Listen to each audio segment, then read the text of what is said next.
Boker Tov, this is David Eli, coming to you again with Rabbi Nachman on the Sidur for the Refuah Shlema of Yakir Efraim ben Rachel Devorah.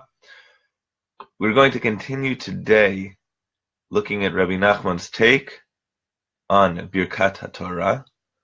And it's interesting, I made a comment yesterday, about the Gemara in Nedarim, where it talks about the reasons that children of Talmidei Chachamim do not themselves become Talmidei Chachamim is because they were not careful about saying Birkat Torah.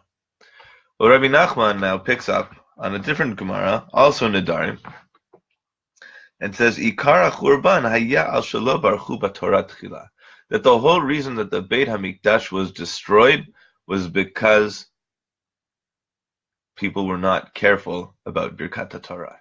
So we have to understand that. How does that whole thing work? It's a very long piece. I'm actually going to be jumping around within it.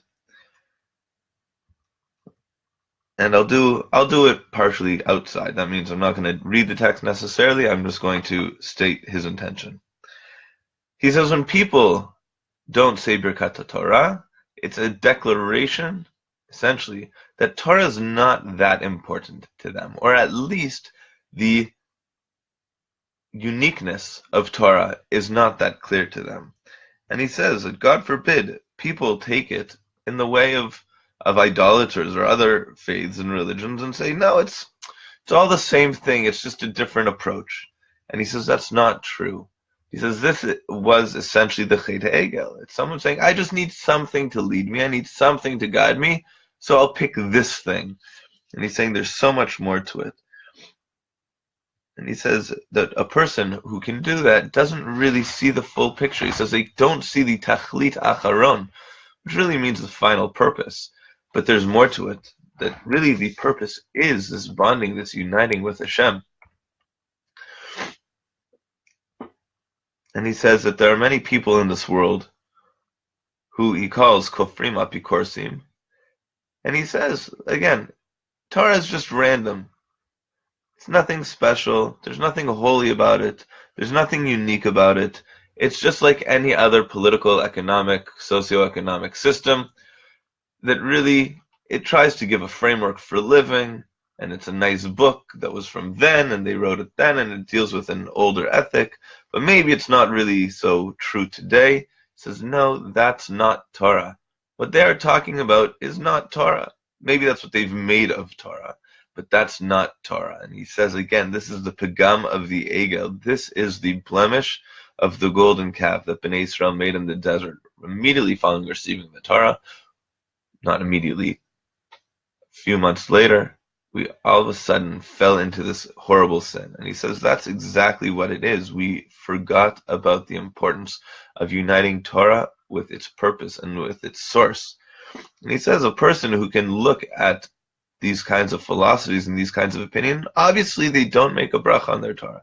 There's no reason, even if they're learning Torah, even if they're learning it at the highest academic levels, they have no reason to be saying Birkat Torah, because Birkat Torah, it talks about Torah being more. He says, in this I'm going to read, he says, Ikar Birkat Torah hu asher bachar banu mikol ha'amim v'natan lanu et Torato. Shema shenatan lanu et HaTorah b'zeh bachar banu mikol ha'amim v'ibdin lanu mehem legamrei ki nimusehem v'datehem hu rak al pi sechel enoshi bishvil chayei sha'a shel zeh ha'olam. He says the essence of Birkat Torah is that Hashem chose us from amongst all the nations, and He chose us by giving us Torah. And it is the Torah that has distinguished the Jewish people since we received the Torah from all other nations entirely. It says because when it comes to the other nations, all of their thoughts and ideals, says it's according to the mind of man, and it deals specifically with living in this world at this time. But there's nothing more than that. Their thoughts according to man.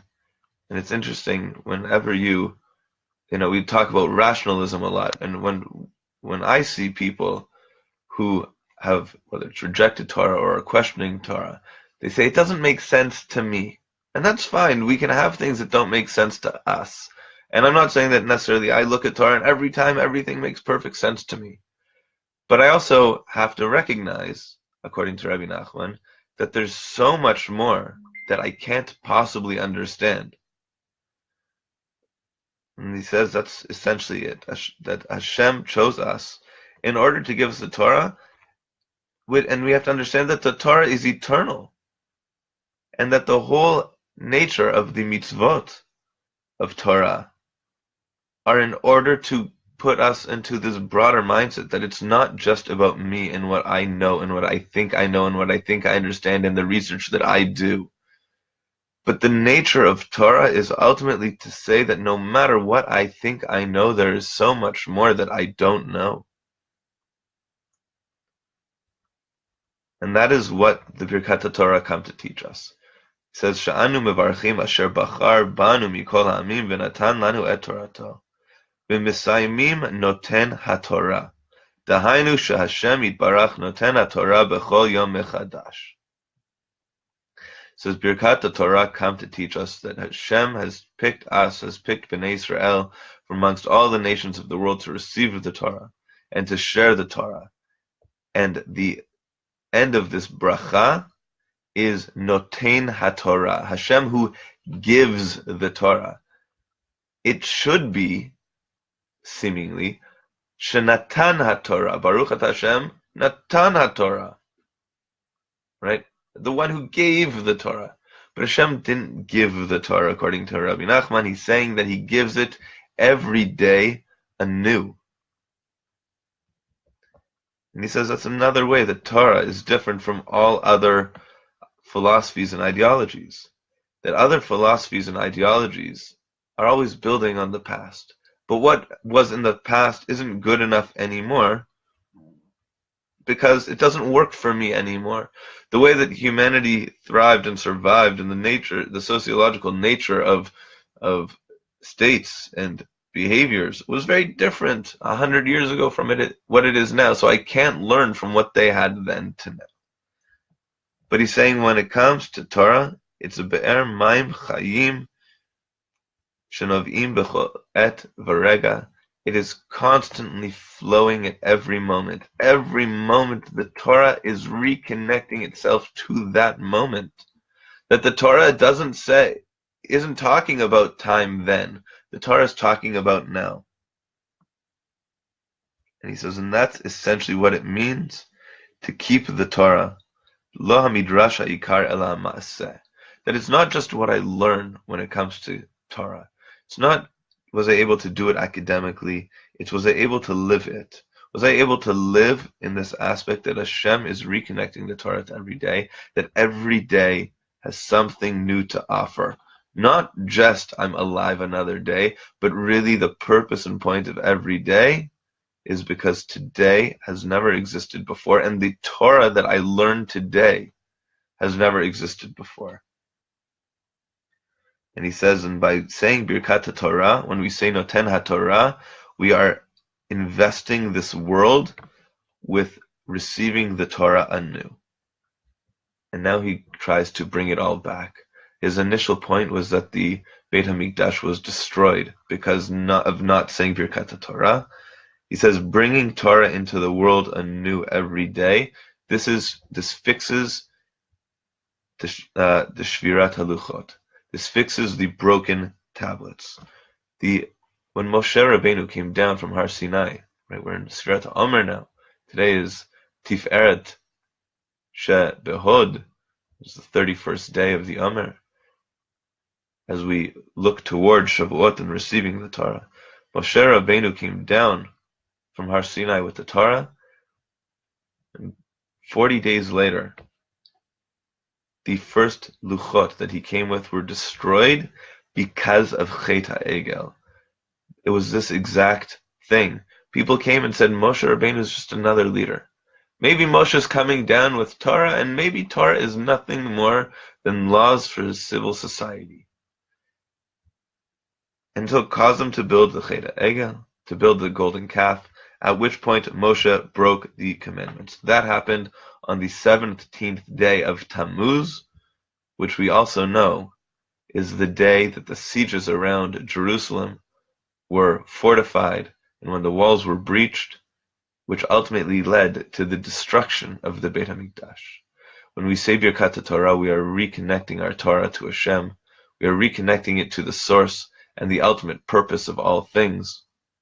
And we are reinvesting the world and our lives with Torah. And when we do that, we fix the luchot, we fix the brokenness in the world. When we say Birkat Torah, we recognize that everything can be fixed if I recognize that in this moment I am still connected to the eternal, and things that happened, the Torah that was given in the past was not given only in the past, but the same Torah is given today and every day. May we all merit to see so much fixing in this world. And may Yakir Efraim and Rachel Devorah have a complete fixing and a complete healing and recovery. Amen.